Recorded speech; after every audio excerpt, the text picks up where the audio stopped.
السلام عليكم ورحمة الله وبركاته. دفعة أولى ثانوي 2026. النهاردة هناخد حصة العمليات على المتجهات. قبل ما نبدأ حصة النهاردة لازم تبقى عارف إن مواعيدنا هتبقى حد وأربع بعد صلاة التراويح على طول، يعني على الساعة 8 ونص كده، ومش مطلوب منك غير إنك تبقى عامل لايك وسبسكرايب وتشير الفيديو لأصحابك عشان كله يستفيد. لو عايز تبقى معانا أول بأول هتلاقي تحت في الوصف لينك تشانل الواتساب، ولو عندك أي سؤال في المنهج فهتلاقي تحت على طول لينك كوميونتي الواتساب عشان تسأل زي ما زمايلك بيسألوا وبيستفيدوا، وأي حد عنده سؤال في المادة بيسأله بمنتهى البساطة. الحصة دي بتتصور لك وأنا صايم، فلو لقيتني مهبط شويه اعذرني بقى معلش. سمي الله يا بطل، ورقه وقلم، وانت كده كده خلاص فطرت، فجنبك بقى طبق القطايف طبق كنافه، بس خليك معايا برضه وركز معايا، ما تروحش تركز مع الكنافه والقطايف. يلا بينا يا بطل ندخل في حصه النهارده.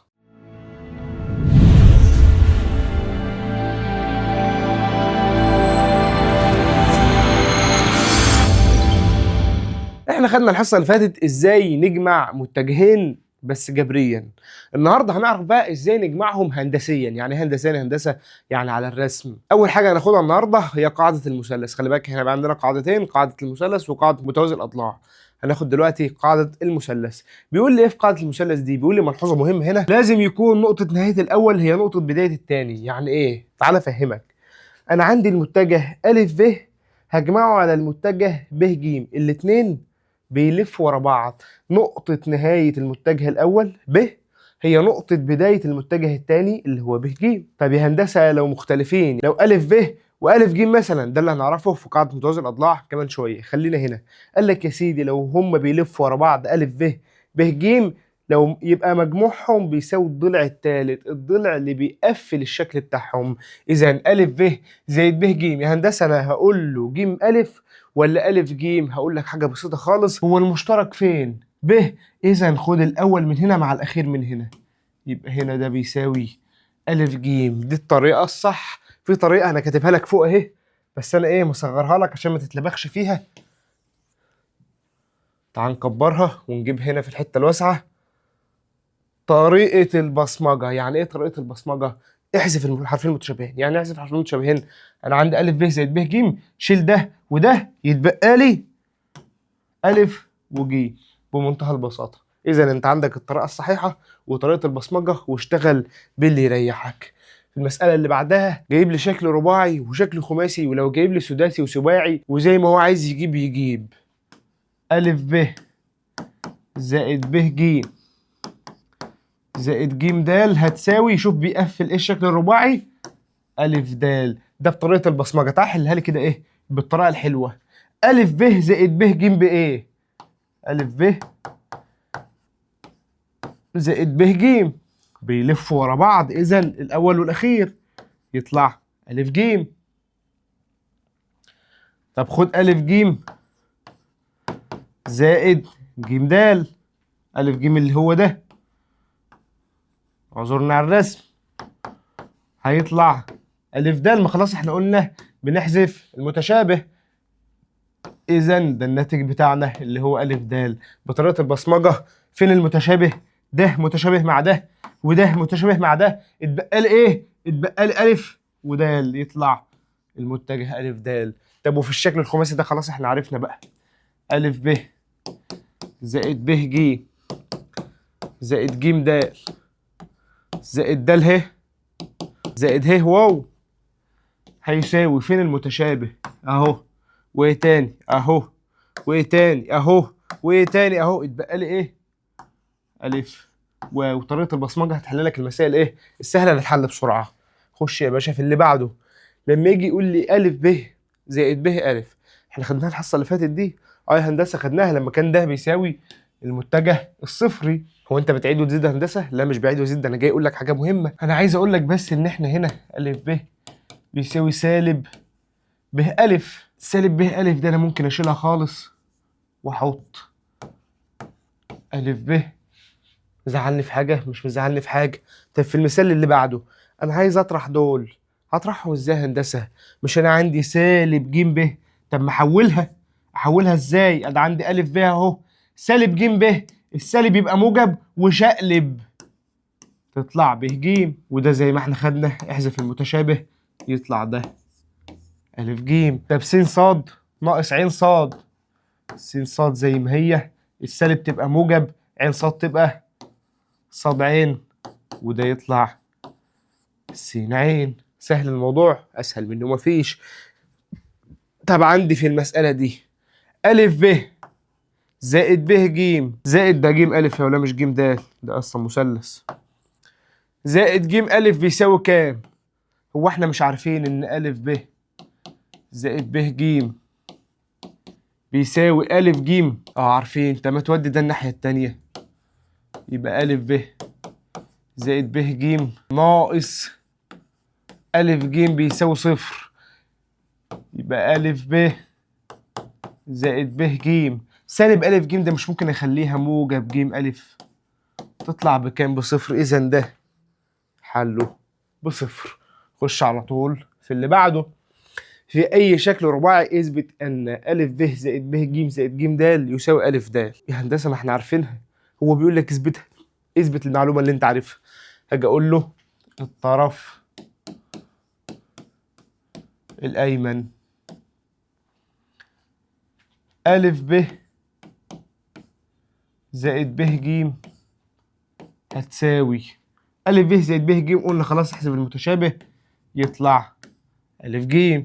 طب ماشي، ألف ج زائد ج د هتساوي برضه، قلنا احسب المتشابه يطلع ألف د. إذا الأيمن يساوي الأيسر. هل الكلام فيه صعوبة؟ والله الكلام سهل وبسيط.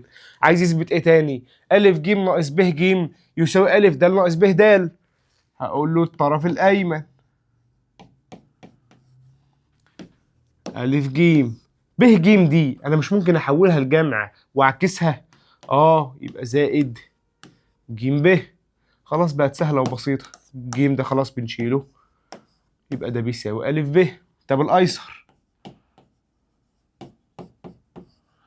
ألف د ناقص ب د، أدي الألف د زي ما هي أهي، سالب ب د، السالب يبقى موجب ودي تبقى د ب. خلاص سهلة وبسيطة، الدال مع الدال ويطلع ده بيساوي ألف ب. طلع إن الأيسر بيساوي الأيمن. إذا المتجه ألف ج ناقص المتجه ب ج بيساوي المتجه ألف د ناقص المتجه ب د. وأنا شايف العمليات على المتجهات أسهل من السهولة. خش على طول وهنبدأ نتدرج لحد ما نوصل للمسائل اللي بيقولوا عليها صعبة. بيقول لي هنا في الشكل المقابل ألف ب ج د شكل رباعي، ه تنتمي لألف ب، أدي خلاص الهي عندنا. إيه تاني؟ واو تنتمي لج د. ماشي مفيش مشكلة. اثبت أن ه ب، فين ه ب؟ أدي ه ب زائد ب ج زائد ج واو تساوي ه ألف زائد ألف د زائد د واو. تعالى خلاص أي مسألة إثبات هتقول له الطرف الأيمن، وتروح تشوف الطرف الأيمن ده بيقول إيه. الطرف الأيمن أصلا فين؟ ه ب زائد ب ج زائد ج واو. ه ب زائد ب ج يديني ايه؟ يديني ه ج، ما خلاص قلنا ده هيروح مع ده، زائد ج واو. طب ما الكلام بسيط اهو، برضو دي هتروح مع دي يطلع في الاخر ه واو، اللي هو فين ه واو ده اهو، ه واو ده الضلع اللي واصل ما بين النقطتين. اجي اقول له الطرف الايسر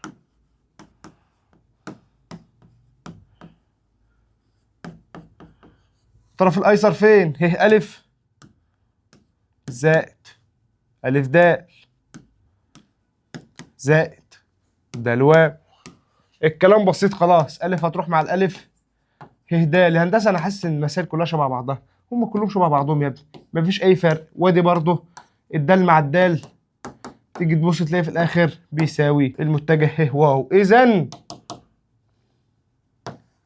ه ب زائد ب ج زائد ج واو هتساوي ه الف زائد الف د زائد د واو. انا شايف والله العمليات المتجهات دي اسهل من السهوله، مش عارف بصراحه هتبدا تصعب امتى.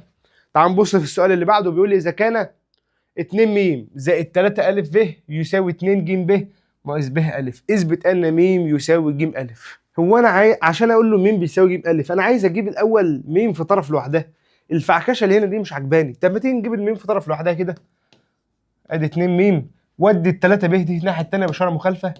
ادي 2 ج ب ناقص ب أ ناقص 3 أ ب. ماشي يا سيدي، ادي الاتنين م زي ما هي، والاتنين ج ب والسالب ب أ زي ما هم.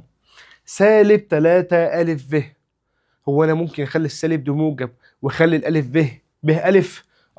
احنا ناسيين الايه؟ علامة المتجهات. ادي هندسة الموجب والتلاتة، الالف ب تبقى ايه؟ تبقى ب أ. سالب ب أ و3 ب أ يبقوا ايه؟ يبقوا 2 ب أ. يبقى 2 م هتساوي 2 ج ب زائد 2 ب أ. كلام بسيط. لو خدنا 2 عامل مشترك من هنا وقسمنا عليها، تيجي تبص تلاقي ان كل الاتنينات دي طارت ما عادتش موجوده.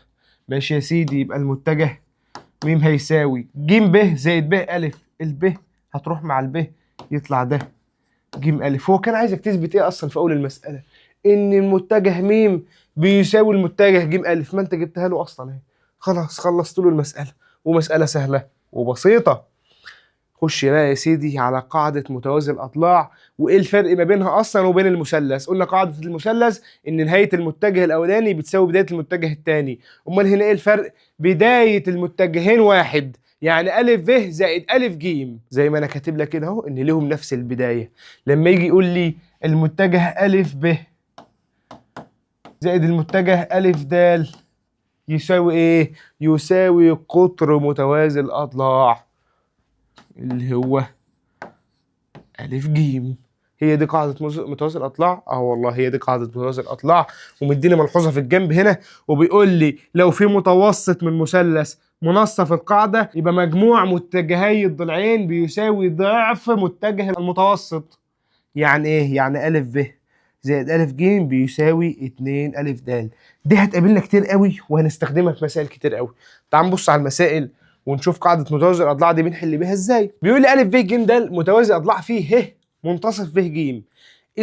اثبت أن أ ب زائد أ د زائد د ج بيساوي 2 أ ه. تعال نرسم له متوازي الأضلاع ده كده الأول، وعود نفسك في مسائل المتجهات لازم ترسم عشان تعرف تحل. ادي متوازي الأضلاع أ ب ج د. بيقول لي ه تنتمي لب ج، ادي ب ج اهي وادي اله. اثبت ان أ ب زائد أ د زائد د ج يساوي 2 أ ه. فين أ ه؟ ادي أ ه. هو قايل لي ان الألف ه دي بتنصف القاعدة اللي تحت. ماشي، كلام مظبوط. واحنا في متوازي الأضلاع عارفين ان احنا اهم حاجة عندنا ايه؟ القطر. ادي يا باشا القطر أ ج. اروح اقول له بمنتهى البساطة في المثلث أ ب ج أ ه متوسط. إذا من القاعدة اللي احنا لسه واخدينها إن الألف ب زائد الألف ج يساوي 2 أ ه. ده كده مين؟ الاتنين أ ه ده مين؟ ده الطرف الأيسر. إذا دي رقم واحد. هخش بقى على الطرف الأيمن أفصصه.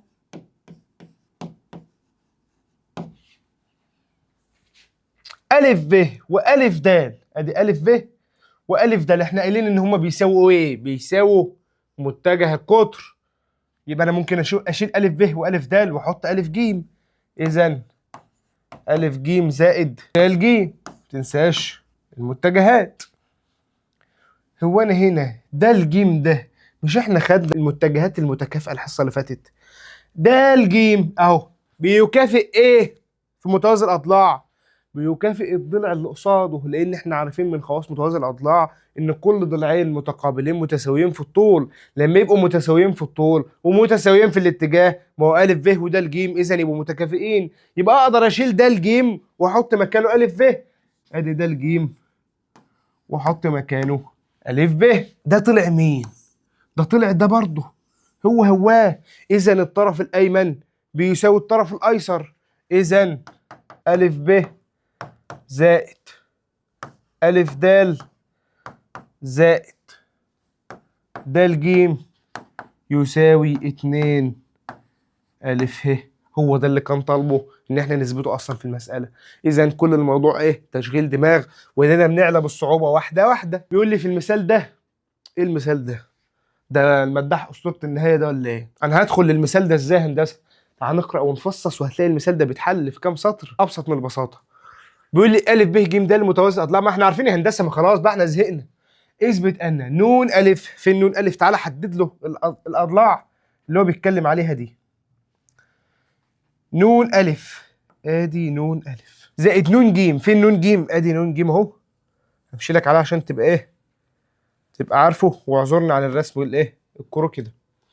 يساوي نون ب، فين نون ب؟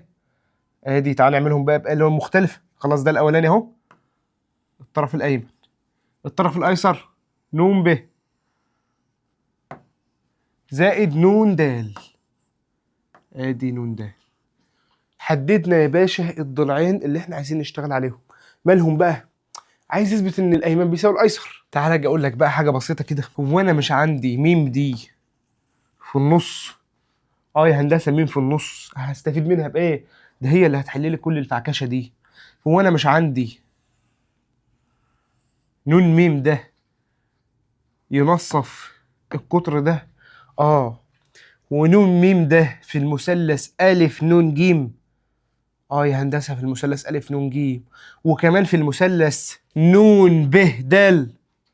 يا هندسة تعالى هرسمهم لك في جنب أفهمك الموضوع. احنا قلنا أول مثلث إيه؟ ألف نون جيم، اللي هو عامل كده، صح؟ أدي ألف نون جيم، وده في النص هنا إيه؟ ميم، ماشي. وفين المثلث التاني؟ نون ب د، اللي هو عامل كده. أنا عايزك تمشي معايا في التخيل. نون ب د، وادي المتوسط برضه بتاعنا. المسألة اتحلت في المثلثين اللي احنا طلعناهم دول. يعني ايه هندسة؟ هقول له اهو في المثلث ألف نون جيم، بما أن نون ميم متوسط، إذا نون ألف زائد نون جيم هتساوي 2 نون ميم. أدي أول واحدة. أقول له بالمثل في المثلث التاني هو نون ب د، نون ب زائد نون د هتساوي 2 نون ميم. ايه اللي انا استفدته من الموضوع ده؟ ان ده اهو بيساوي 2 نون ميم، وده اهو بيساوي نفس الاتنين نون ميم. اذا نون الف زائد نون جيم هتساوي نون ب زائد نون د، اللي هو اصلا طالب ان انا اثبتها في راس المساله. المساله صعبه؟ مش صعبه، بس ملعبكه شويه. كل اللي احنا عملناه ايه؟ استفدنا من خاصيه متوازي الاضلاع، ان الاقطار ينصف كل منهما الاخر. اذا ميم دي في المنتصف بتاع القطر ده، وبرضه في المنتصف بتاع القطر ده. خدنا المثلث الاولاني الف نون جيم فيه ده متوسط، جبنا عن طريق المتوسط نون الف ونون جيم. وبعدين خدنا المثلث نون ب د عن طريق برضو المتوسط، جبنا نون ب زائد نون د. طلعوا الاثنين في الاخر بيساووا بعض، وهو ده اللي كان عايز يثبته. والله يا جدعان الموضوع بسيط، كل اللي عايزه تشغيل دماغ وتفتكر بس خواص متوازي الاضلاع. ناخد مثال بقى على طرح المتجهات.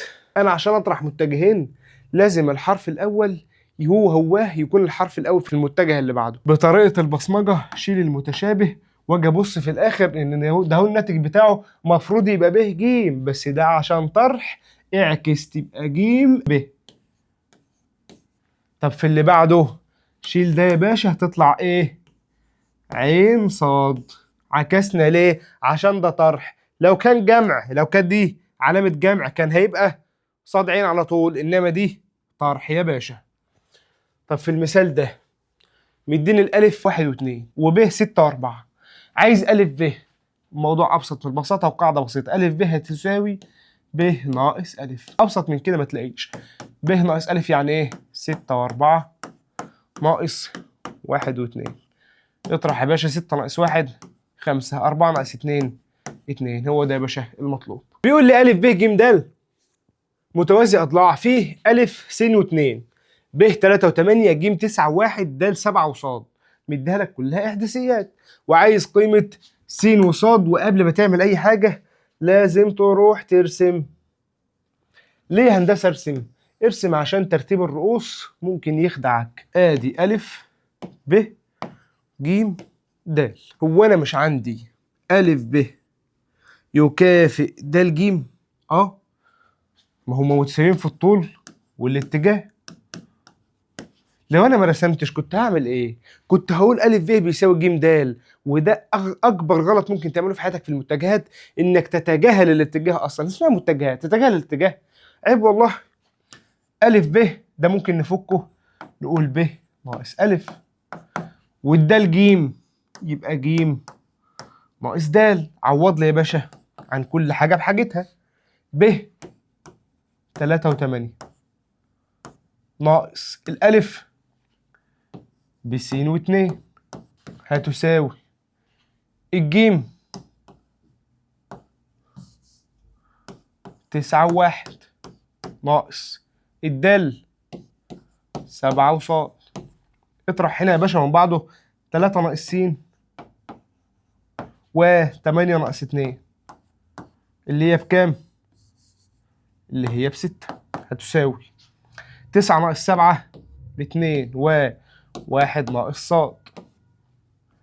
من هنا يا باشا اقول له 3 ناقص س بتساوي 2. الس من هنا تطلع، ودي ده بإشارة مخالفة بالموجب ودي بالسالب، تطلع بواحد. و6 هتساوي 1 ناقص ص، ودي الصاد وهات ال6 تطلع الصاد بسالب 5. هم دول يا باشا قيمة الس والصاد اللي هو كان عايزهم. المسألة اللي بعدها بيقول لي أ ب ج د متوازي أضلاع حيث أ 2 وسالب 1 وب 7 و1 ج 4 و4 اوجد إحداثي نقطة د. أول حاجة هنقول له د دي س وصاد، وتروح ترسم على طول زي ما احنا متفقين. أ ب ج د نفس اللي عملناه في المسألة اللي فاتت هنعمله في المسألة دي. أ ب بيكافئ د ج، أقول له أ ب يساوي د ج، يبقى هنا ب ناقص أ يساوي ج ناقص د. الب بكام؟ 7 و1 ناقص الألف 2 وسالب 1 هتساوي الجيم بكام؟ ب4 و4 والدال بس وصاد. 7 ناقص 2 5 1 ناقص سالب 1 ب2 هتساوي 4 ناقص س و4 ناقص صاد. ادي يا باشا 4 ناقص س هتساوي 5، ودي السين الناحية دي والخمسة الناحية دي تطلع السين بتساوي 4 ناقص 5 يعني سالب 1، و4 ناقص صاد هتساوي 2. هات الصاد الناحية دي والاتنين الناحية دي، يبقى الصاد بتساوي 4 ناقص 2 اللي هي ب2، تطلع الدال بسالب 1 و2. والموضوع والله يا جدعان أبسط من البساطة، ركز بس عشان ما تتلخبطش في ترتيب الرؤوس. بيقول لي هنا في المسألة اللي عليها الدور أ ب ج د متوازي أضلاع، اثبت أن أ ج زائد د ب يساوي 2 أ ب. تعالى يا باشا نرسم له متوازي الأضلاع ده ونفهم. أ ب ج د، وادي يا باشا نرسم له أ ج.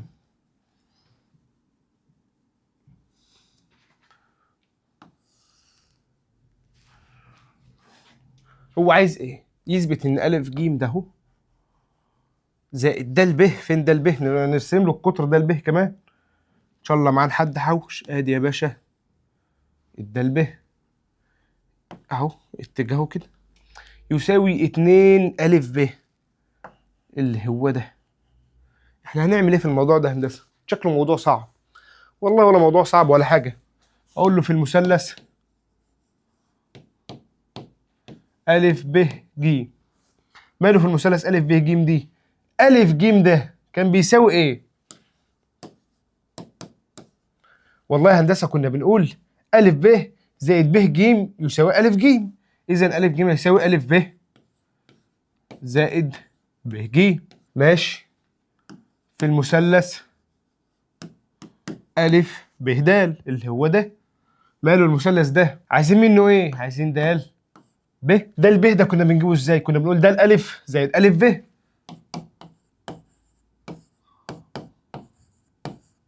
ماشي يا سيدي. تعال نقول له بقى الطرف الأيمن ونعوض عن الحاجات اللي احنا جبناها دي، الحبشتكنات دي. عوض عن الألف ج، يبقى أ ب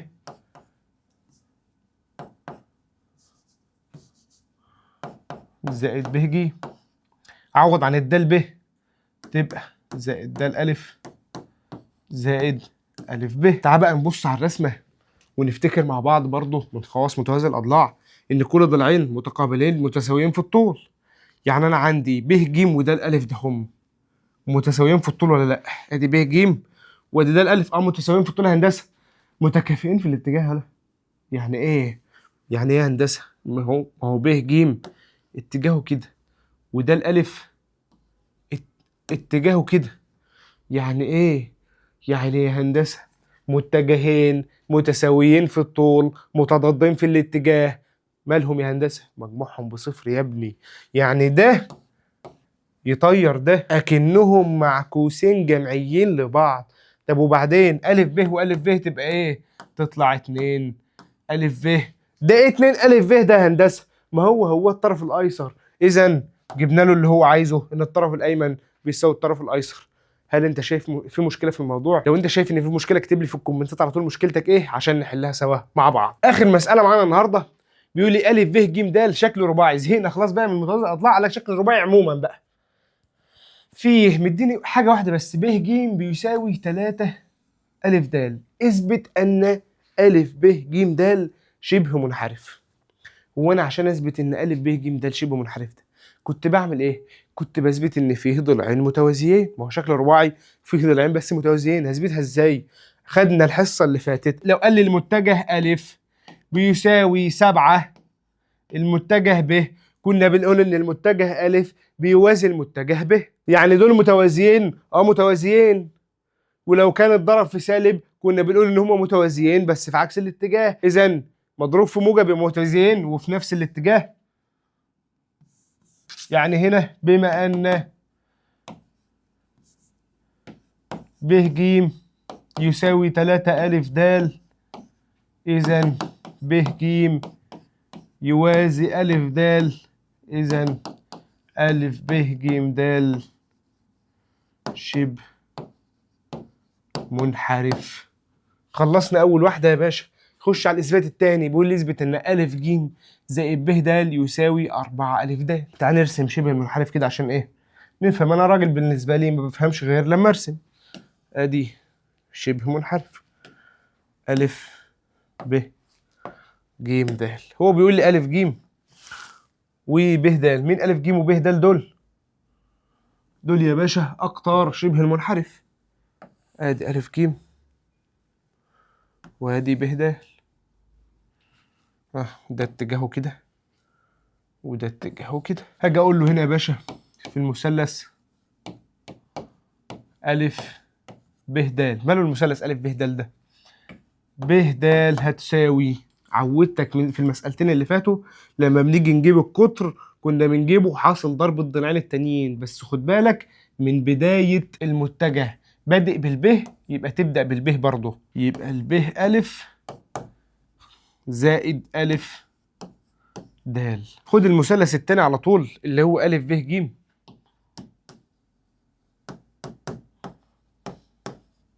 هقول له أ ج هتساوي أ ب زائد ب ج. ده اللي احنا عمالين ناخده في أول الحصة في قاعدة المثلث. أقول له الطرف الأيمن. شيل على طول أ ج وحط اللي بيساويها أ ب زائد ب ج زائد شيل الب د وحط لي اللي بيساويها ب أ زائد أ د. ب أ تروح مع الالف ب، ما هم متجهين نفس بعض بس مضادين في الاتجاه. الب ج د في راس السؤال هم اداني بايه؟ ب 3 الف د، يبقى 3 الف د زائد الف د يطلع 4 الف د. مين 4 الف د ده يا ولا؟ الطرف الايسر يابا. الطرف الايسر يابا، وتيجي تبص تلاقي نفسك خلصت العمليات على المتجهات، وبقينا شويه حل ان شاء الله لحد حصه يوم جمعه كده ولا حاجه نكون حالين فيها على اللي احنا خدناه في المتجهات كله. وبصراحه احنا عاملين اللي علينا، باقي انك تعمل اللي عليك، انك تذاكر اول باول وتحل كتير كتير كتير على قد ما تقدر. افتح اي كتاب اي مذكره حل، واللي يقف معاك ابعته لي واحنا نتناقش فيه سوا. اشوفكم ان شاء الله الحصه الجايه يوم الاربعاء، هنبدا في حساب المثلثات. ذاكر يا بطل وشد حيلك، وان شاء الله اللي جاي كله خير. ما تنساش تدخل كوميونتي الواتساب وتشترك في الشانل الواتساب وتشير الفيديو ده وتعرف كل زمايلك ان المنهج هيتشرح كله مجاني من اول حصه لحد مراجعه ليله الامتحان. اشوفكم الحصه الجايه على خير والسلام عليكم.